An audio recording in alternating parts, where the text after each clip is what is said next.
Hi, I'm Dr. Dubey. I'm a board-certified psychiatrist. And I'm Margie Bowling, a yoga teacher. We developed this MindSync because we wanted to help everybody learn coping skills. The coping skills that they can use in their life to deal with their stress.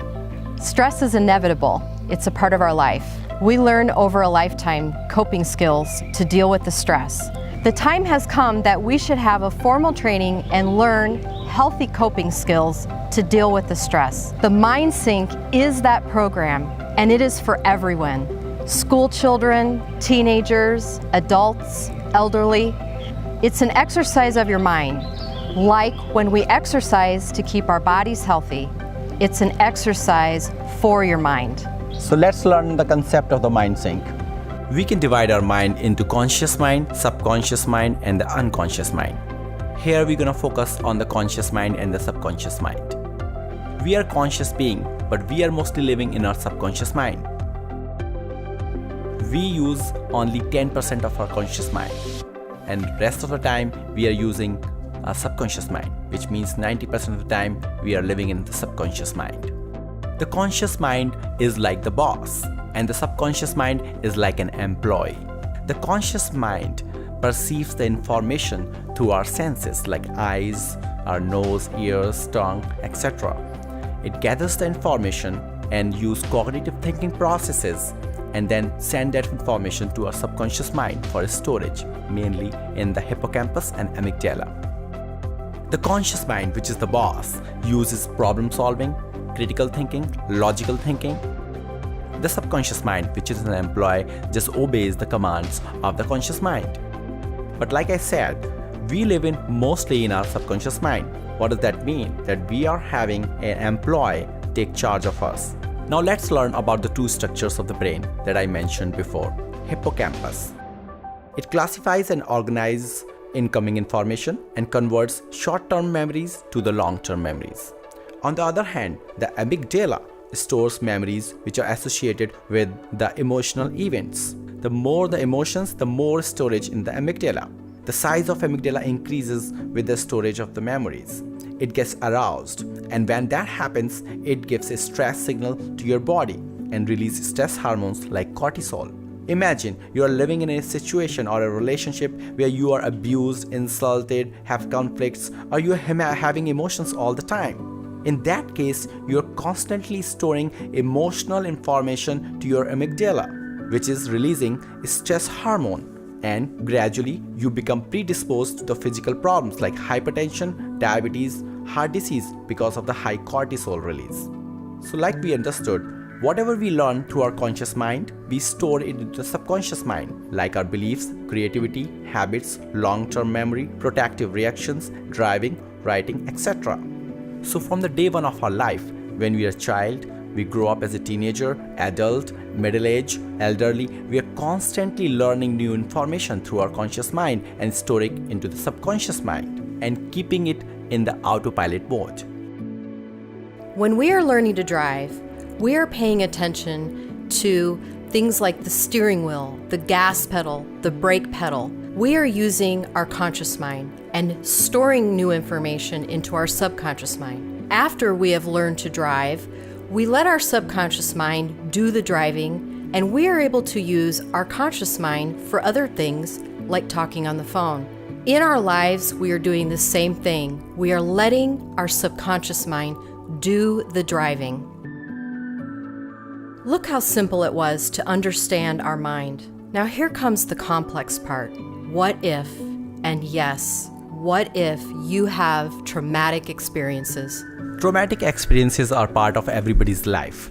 Starting from the childhood, you could have traumatic experiences like neglect, bullying, insult, accidents, sexual assault. So what happens when we have these traumatic experiences? All these traumatic experiences causes high emotional state.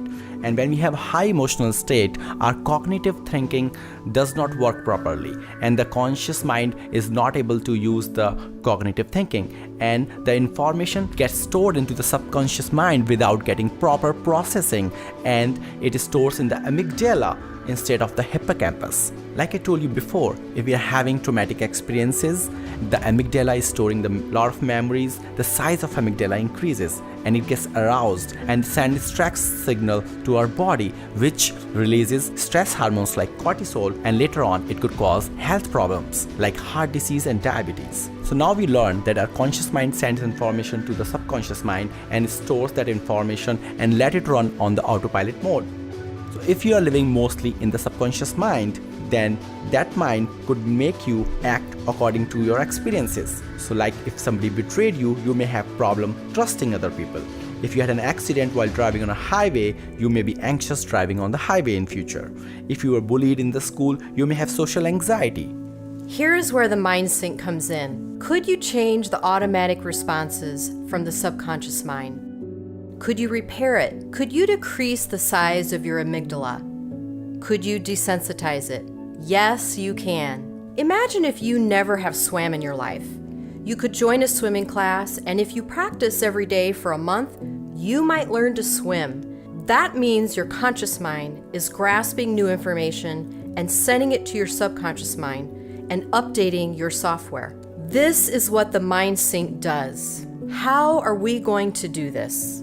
Yes, we can do it.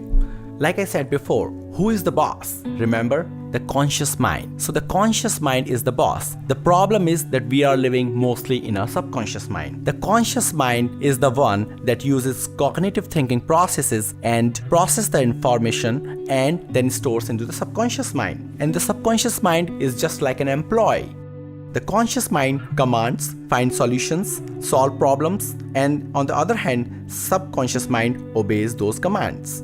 Let's learn the mind sync techniques. Step 1. Live in and use your conscious mind more often, living in conscious mode rather than wandering mode. Step 2. Empowering it with better critical thinking, problem solving, and logical thinking. Step 3. Using positive affirmations to send commands to your subconscious mind to change the previously learned behavior. Let's talk further about step 1. Live in and use your conscious mind more often, living in conscious mode rather than wandering mode. Through mindfulness meditation, you will live in the present moment. Decrease the number of thoughts and take your mind to an almost thoughtless state. Your brain will require less energy. You will have a sense of control over your mind.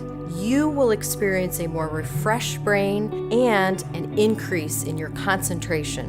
Now let's move on to step 2.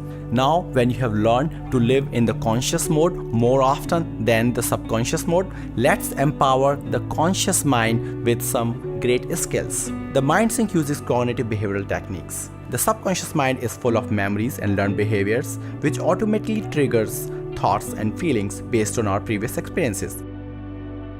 The MindSync uses cognitive techniques to help us notice the negative automatic responses and helps transform them into a reasonable positive thought. It has been shown in the research that with practice of CBT, cognitive behavioral therapy, the brain volume and the activity in amygdala could decrease.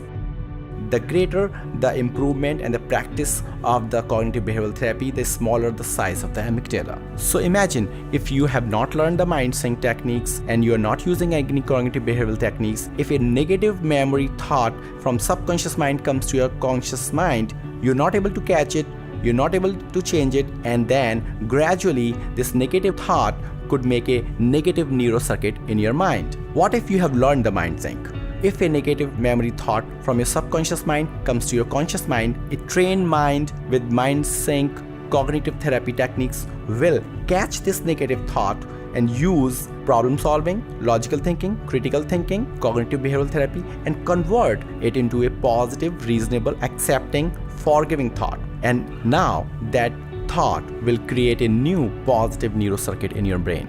And moving on to step 3. Using positive affirmations to send commands to our subconscious mind to change the previously learned behavior. The MindSync program will help you do that through positive self-talk, practicing gratitude, and daily journaling. So are you guys ready to sync your mind with MindSync techniques? Let's do it. Let's do it. you.